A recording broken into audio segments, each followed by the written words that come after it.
在巨港市举行的地球日纪念活动中，开展了一项环保行动，向母溪河倾倒数百升环保酵素。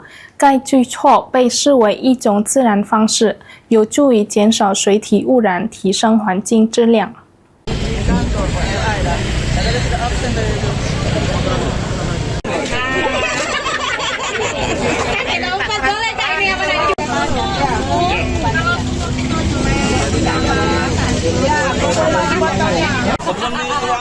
为纪念世界地球日 Bhakti Nusantara 环保酵素之家在母溪河岸开展环保行动。活动于2026年4月25日星期六在博鲁乌鲁的 Al-Ghazali 清真寺一带举行，同时开展河岸清洁行动。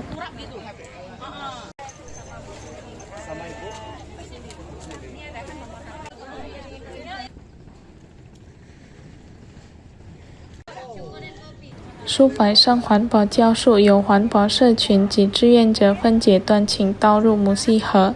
环保酵素是由果皮及蔬菜等有机废弃物发酵而成的液体，被认为具有中和污染物、减少水体异味的作用。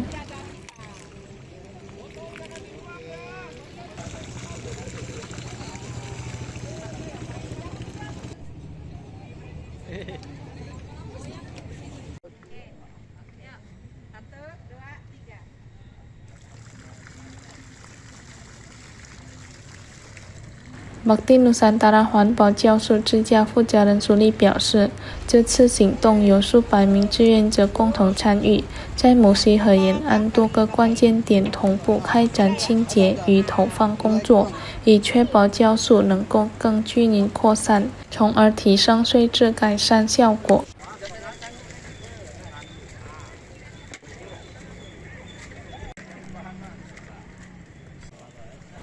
此外，该活动也成为向公众推广环保理念的重要契机，鼓励民众将家庭有机废弃物转化为具有实用价值的环保产品。